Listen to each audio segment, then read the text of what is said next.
My son and his wife walked into that courtroom trying to have me removed as trustee of our family's small lake property, painting me as a forgetful old man who could no longer be trusted with anything that mattered. The judge opened the case file, read my name out loud, and stopped completely still. "Wait," she said quietly. Is that really him?" My son turned to look at me with an expression I'd never seen on his face before. He had absolutely no idea who his own father used to be. "My name's Walter Briggs. For the past 23 years, I've lived about as quietly as a person can. A modest house near the lake, simple routines, a small circle of neighbors who knew me as a retired government employee, vaguely connected to some legal stuff nobody ever asked too many follow-up questions about. My son, Greg, and his wife, Vanessa, knew roughly the same version. Dad worked for the government for a long time, retired early, kept to himself. That was the whole story, as far as they understood it. What they didn't know was that 28 years ago, I was the lead federal prosecutor on one of the largest organized crime racketeering cases this state had ever seen.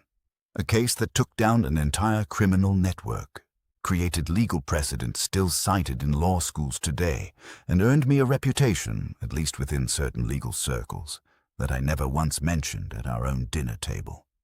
I retired from that life abruptly, not out of modesty exactly, but because of something that happened during that final case that I've genuinely never fully discussed with anyone in my family.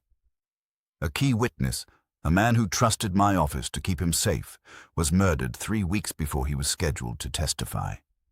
I carried that weight in a way that made the idea of continuing to be Walter Briggs the prosecutor feel unbearable. So I simply stopped being him, as completely as I could manage, and became Walter Briggs, retired government guy by the lake, instead. The lake cabin at the center of all this had belonged to my late wife's family for 3 generations. Modest by most standards, but meaningful in ways that had nothing to do with money. After she passed, I became sole trustee of the small family trust that held the property, with the understanding that it would eventually pass to Greg. About 8 months ago, Greg and Vanessa started pushing, gently at first, then more directly, for me to sell the cabin and split the proceeds while everyone could still enjoy the money. I refused, repeatedly, explaining that the cabin meant something to me that a bank balance simply couldn't replace.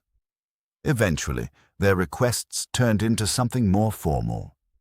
Vanessa, through an attorney, filed a petition asking the court to remove me as trustee, citing a handful of minor incidents: forgetting a property tax deadline once, a confused phone call about insurance paperwork, stretched into a broader claim about my diminished capacity to manage trust responsibilities.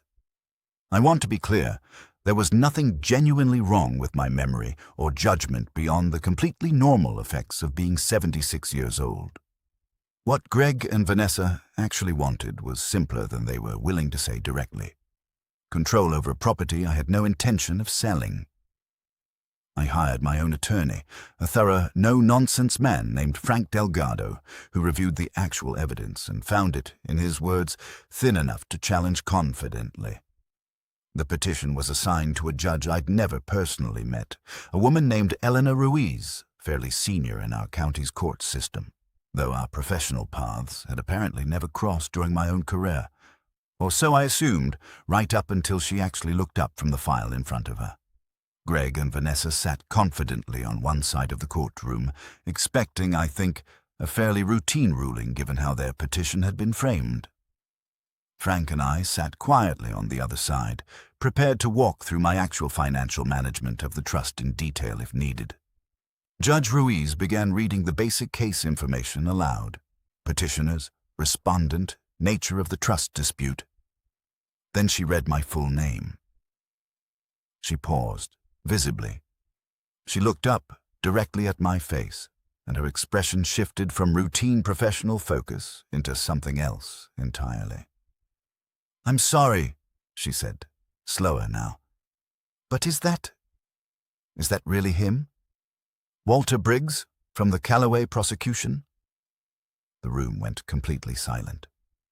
Greg turned toward me with the same confused, searching expression I'd been quietly expecting from my own family for over 2 decades.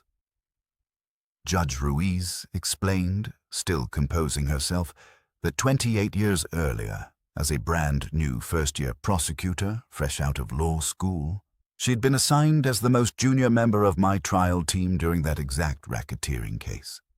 The case that, she said, had completely shaped how she approached every complex case in her own career afterward. "You probably don't even remember me," she said. "I carried boxes of evidence binders for 4 months and barely said 10 words in any meeting. But I remember everything about how that case was built, piece by piece, especially how careful you were about protecting witnesses." That last detail landed harder on me than she could have known, given everything that eventually happened with that one witness I'd never managed to fully protect. Greg leaned toward me, quiet enough that only I could hear. "Dad, a racketeering case? Witness protection. You told us you basically did paperwork. You knew I worked for the government for a long time," I said. "You just never asked what kind of work, and at some point it became easier to let that question stay unasked than to relive why I stopped doing it." Judge Ruiz, to her credit, didn't let the personal history overshadow the legal substance of the hearing itself.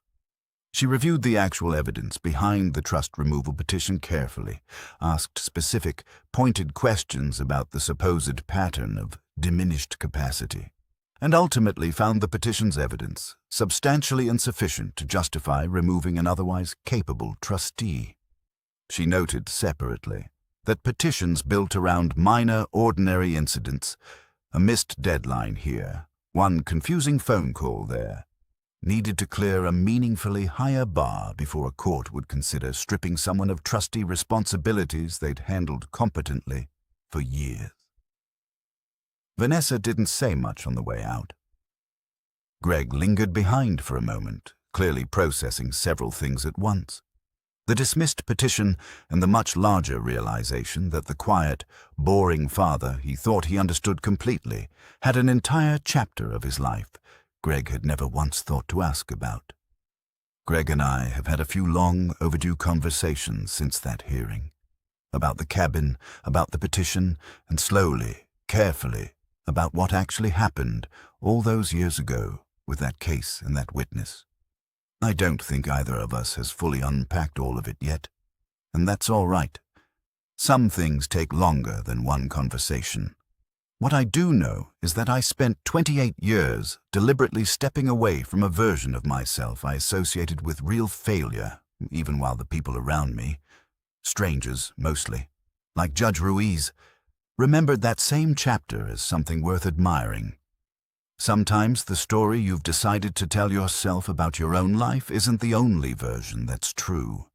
That courtroom didn't just settle a dispute over a lake cabin. It finally cracked open a door I'd kept quietly shut in my own house for far too long. If this story got to you, the next one is even more unexpected. Subscribe and turn on notifications so you don't miss it.